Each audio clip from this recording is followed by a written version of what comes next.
Hi there, welcome to Big Dream Crochet. Thank you so much for clicking on this video.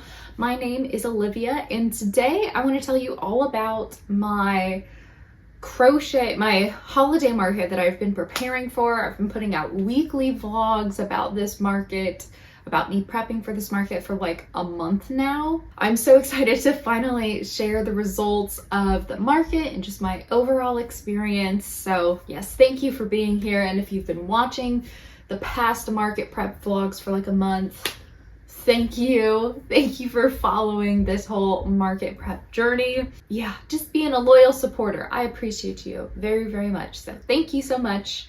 Before we get started, make sure to go ahead and subscribe to my channel for more crochet market content. I'll be sharing market results for this market that I just did, but I actually have another one in a couple of weeks. And yeah, I'm really, really excited about that. Yeah, so make sure you subscribe for that, like this video, and comment down below if you've been doing crochet markets too, just so we can get to know each other a little bit, you know? Okay, let's go ahead and get started. So first, what I want to tell you all about is just the details of this market, what kind of market it was, etc., all of that. And just so you know, I have notes down here to help me stay on track because I will talk and talk until until the video is like an hour long. So let me just give you some market details first. So the holiday market that I just participated in was a 2-day market, Saturday and Sunday. Saturday was 9 to 5, I believe, and then Sunday was 11 to 4. So it was a bit of a shorter market on Sunday, which I definitely appreciated. The Friday before the market actually started, I went to the venue, got my booth set up and all of that. And yeah, that's kind of like what the schedule was like for the market. The market itself was put on by a local high school's like PTSA booster club kind of organization. They're the ones that organized it, and it took place at the actual high school. It's a huge event though. It's been going on for years and years. I applied last year, but I got waitlisted for the event, I think because I applied a little bit late. The event had over 100 vendors. I think the actual number was like 107, so pretty much just about 100. So yeah, huge event, been going on for years, has a pretty well established like following of the people who come to this event every year, which is why I was so excited to participate in it and be a part of it, because I was hoping it would be a pretty good turnout, you know. And the weather that weekend, we live in the Pacific Northwest, so it was a little rainy, but it wasn't the kind of rain that would deter people from going out. It really wasn't that bad. So yeah, that's like kind of the intro to the market. My vendor fee, I had a little, it wasn't a 10 by 10. I think it was just shy of that, like an 8 by 8 or something along that. I remember it being kind of like a weird measurement, but yeah, it was something close to a 10 by 10, but not quite. For both of the days, it was $155. So the $155 covered both days. That's how much I paid to have my booth there. And I didn't think that was too bad of a cost. Like, it wasn't too expensive of a cost for this kind of market. It was certainly the highest vendor fee I've had to pay so far in my 2 years of doing markets. But I thought that it would be worth it because it's a big market, well established, well organized, you know. It's holidays too, so the holiday markets tend to be a little more pricey just because people are actually shopping, you know, looking for gifts, things like that. So yeah, that is kind of the overall market details there. It was a juried market. That was my understanding. Yeah, I think that's everything that you need to know about just understanding what this market actually was. So now let's go ahead and talk about how the market actually went. My general experience, it was a very positive experience. I will say that. It was very well organized by the organizers, and they had students there who they recruited to help with the market, help the vendors. Super helpful, super nice. On Friday when I got set up, we got to pull up like right in front of the entrance and put all my stuff in. It was very, very easy process, very well organized on their behalf, and super easy. I was done and out of there in like an hour and a half, and I didn't have to rush or anything like that. It was just a very easy, peaceful market setup. And then on Saturday, I got there about an hour before the market started, and I put all my product out on my tables with all my display stuff, and I got ready to go. The second the market started, the vendor organizers, they came to each booth there and was asking like, hey, did you get everything set up? How's it going? Like, are you good for the day? And so I was able to get the Wi-Fi from them, and yeah, they were super nice, and they had students going around to each vendor with like a little cart full of snacks and water bottles or anything that we might need, and it was all free. Like, it was just ours to take if we wanted it, and they did that pretty often. Yeah, students were super nice and very helpful, and it was probably like the best market organizing and planning that I've ever seen in terms of like the vendors, you know, being organized and in the right areas and getting help and all that. So great. Really, the organizers did an awesome job of putting on this market. So yeah, that's kind of how the first part of it went, getting set up and then arriving. And then when the actual market started, it was definitely slow in the morning. I remember it had been 2 hours since the market started, from 9 to 11, and I had only made 2 sales. And it was at that point that I was like, like, I don't know. I was under the impression that this market was gonna be popping. It was gonna be super busy, and it just wasn't. And I thought maybe, I was like, well, from 9 to 11, like, that is still pretty early. There were like a good handful of people there. Not really people who typically shop or buy things at, you know, my booth. They just weren't my demographic, but they were there, and I had a lot of people looking and saying, oh, it's so cute, touching like the really soft beanies and headbands that I had out. So like, I was getting attention, but I had only made 2 sales in the first 2 hours of the market, which, yeah, I was a little disappointed with that, just how it was going so far, because I was just expecting a lot more people considering the advertising for this event and, you know, how well known it is. It's been going on for a long time. It's very well organized. Like, I just thought there were going to be a lot more people.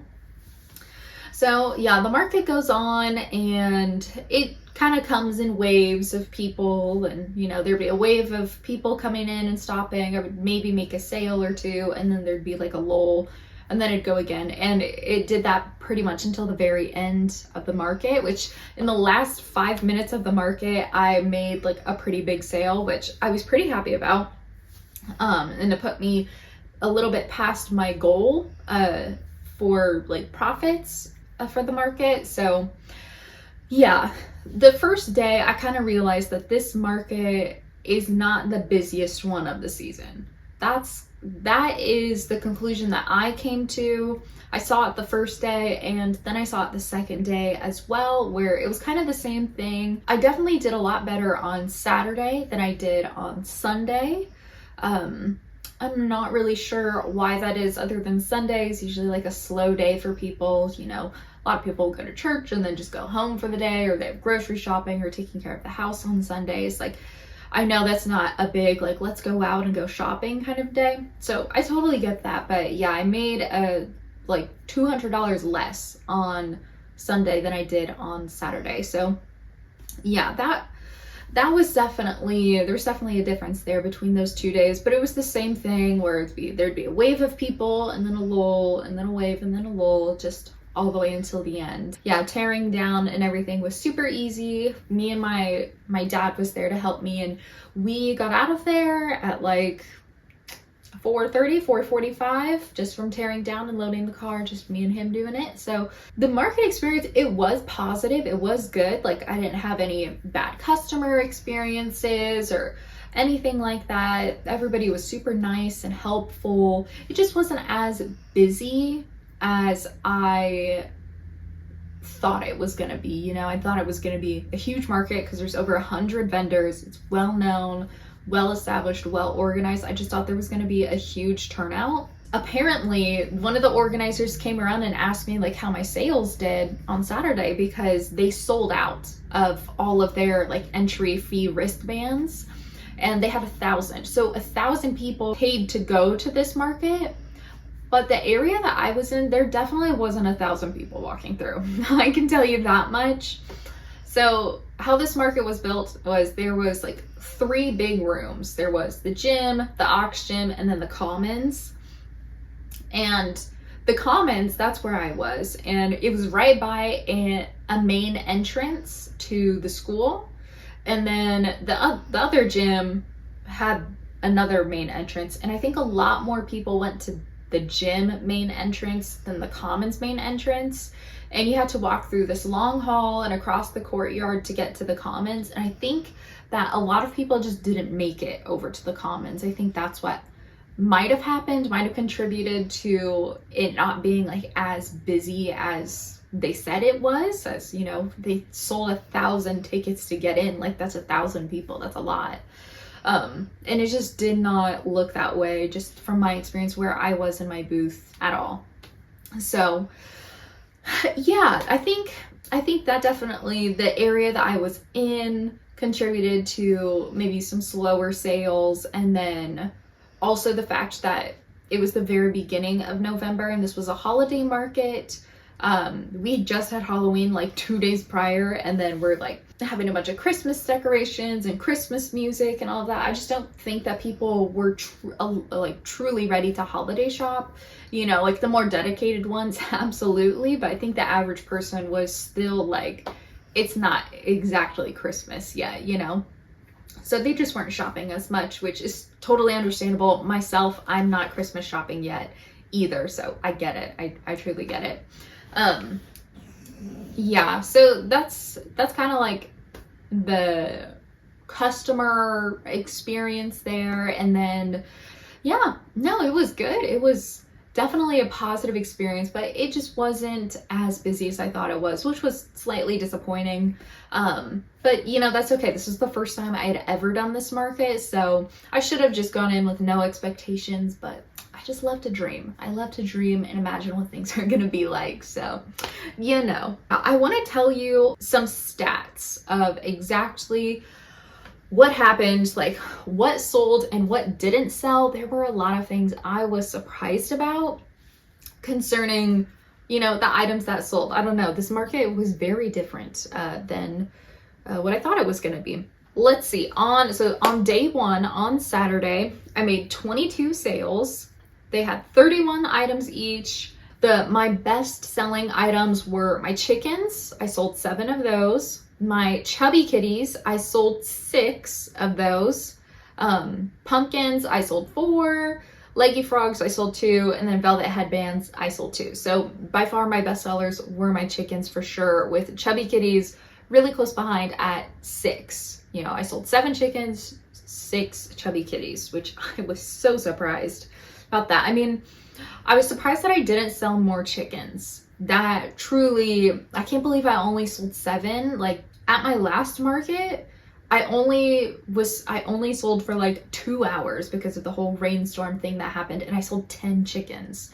Like, I was surprised that over the course of this whole 8-hour day, I only sold 7. I was surprised about that. I usually sell more chickens. Still my best seller for sure.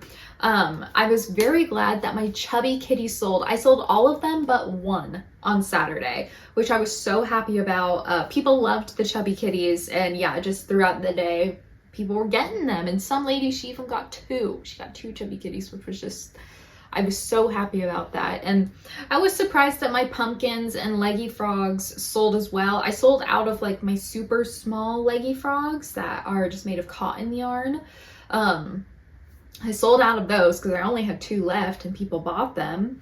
I was surprised about the pumpkins because last year I sold the pumpkins in September at a September market that I did, and I sold like 3 of them and I made 30 pumpkins. I can't believe I did that. Anyways, and then velvet headbands I sold 2. Yeah, headwear was not big at all. I didn't get any people, I don't think anybody bought scrunchies. I had one person, I had one beanie that was bought, and it was one of my more expensive beanies, so I was happy about that. But yeah, nobody really bought any headwear or bags or anything like that. Not so surprised. That's not usually one of my sellers, but I always like to put it out because I do get lucky with people getting that, and those are more of my big ticket items, so I always put those out. But definitely amigurumi is always going to be my best seller. So yeah, my busiest hours too that I sold, I made 5 sales that hour, was from 12 to 1 p.m. so right around lunchtime.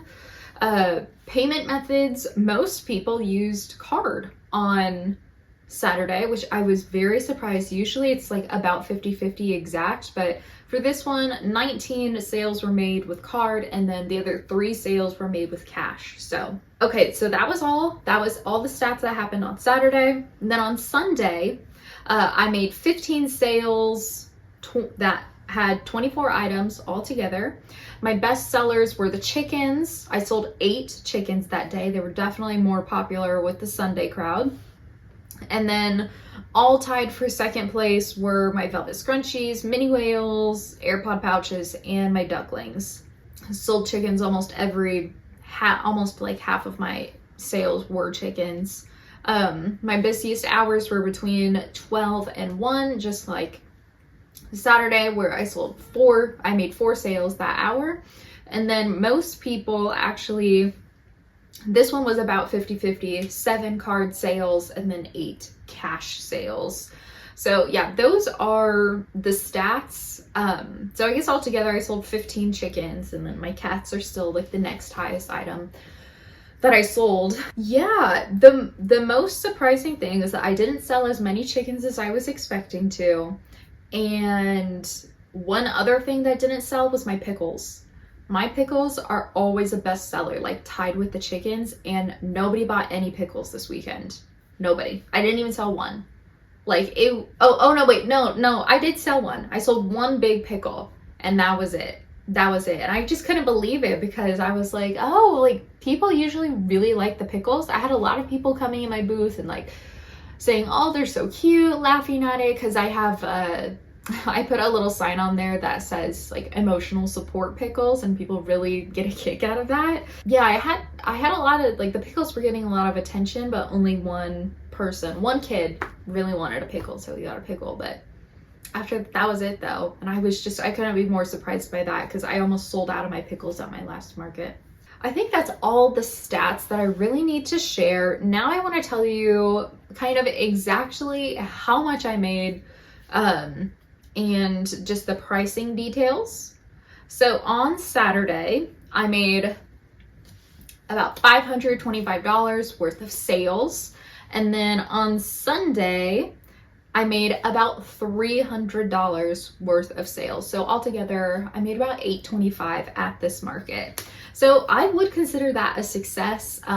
My goal for this market, I wanted to make at least like $900 to $1,000 worth in sales, because that's kind of what happened at last year's market. I made about $900 at the one holiday market that I did. Yeah, I was a little bit off from that for sure, but I got way closer than I thought I was going to after those first couple hours of the market. In the first couple hours of the market, when I only made 2 sales in 2 hours, I was like, I'm not gonna make any money this market. Like, I'm just gonna make back my booth fee and that's gonna be it. But I definitely did a lot better than that once the market actually started picking up. So yeah, I made about $825 all together, which I definitely would consider a success. I thought I was gonna do more, but upon getting to the market and seeing what it was actually like, I am very surprised and thankful that I hit this number. I think there were a couple things that contributed to people not shopping and like me not hitting my sales goal. And one of them is, like I mentioned before, this market was right after Halloween, and I don't think people were holiday shopping yet. Like, they weren't seriously holiday shopping. There'd be some people who were, but most people I think were just there for like enjoyment or to start the holiday season. Another big thing that I think contributed to this, and is constantly a obstacle at markets is there being a lot of other crochet vendors. So with 100 vendors being at this market, definitely there's going to be some repeats. You know, you can't have 100 vendors and have them all be unique. That's just not feasible. So I knew there were going to be repeats, of course, like having multiple crochet booths, but I think there were a little bit too many. Just in my room, I believe there was like 4 of us, 4 crochet vendors. There was me, and then one lady in the middle. There was another lady. I think there was another lady too in the corner. And yeah, that definitely creates more competition for me. I have to compete with their prices and the different items that those vendors have, which, you know, it's just business. That's how it works. Absolutely. And I expect that at every like holiday gift shopping market that I go vend at, because, you know, I'm not the only one who crochets, you know, like I totally get it. One particular thing though about having a lot of crochet vendors is that, yeah, it's hard to compete with prices, especially when you have crochet vendors who, I just call it fake crochet, because I know they're not making it themselves. I know that they are ordering it from overseas and then reselling it here. I know that's what it is because I've seen these people at multiple craft markets or holiday markets, you know, any kind of show where you're supposed to be selling handmade items. I can just tell, being an experienced, well-seasoned crocheter, like I know what is actually made by hand and what is not. And I think a good handful of the crochet vendors who were there, which was definitely more than 4 because there were 2 other huge rooms full of vendors.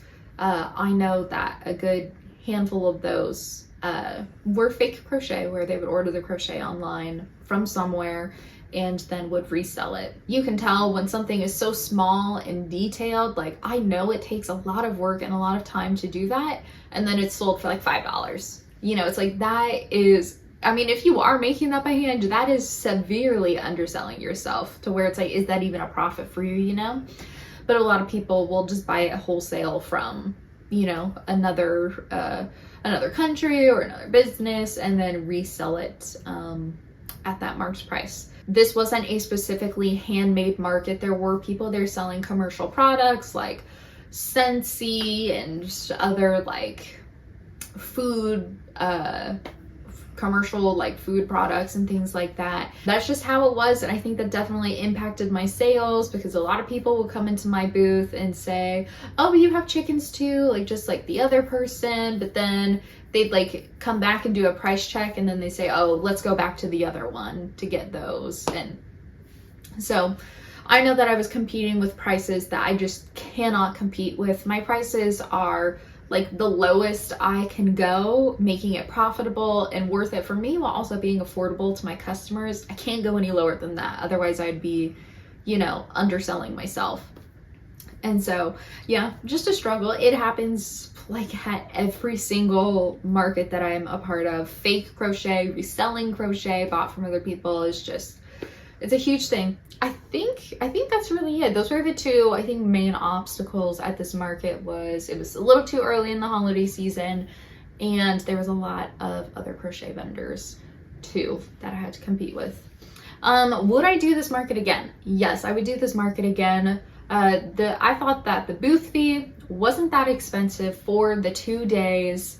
And considering how well it was organized and how everyone was so helpful, yeah, I would totally do it again, but I would change my expectations going into this market. And I would say that this market is not the market where I'm going to make all my money. It's not going to be the busiest market of the year. It's going to be the market that starts off the holiday season for me. It'll be an opportunity for me to test out any new items that I have, see what sells, what items I need to make, test my booth, that kind of thing. I think this is a good like start of the holiday season market, but it's not going to be the market where I make all my money and sell out of items, you know? So yeah, those are all my thoughts on this market, my overall market experience and results. So yes, definitely a success. I do wish a couple things were different, but it was still good otherwise. And I'm so grateful that I was accepted to this market, and I will definitely be doing it next year too. Might play around and see how, like, see if I could get a spot in the other gym where I think most of the people were shopping. Yeah, we'll see, but that's how that market went. Thank you for watching. If you made it to the end of this video, definitely give it a like.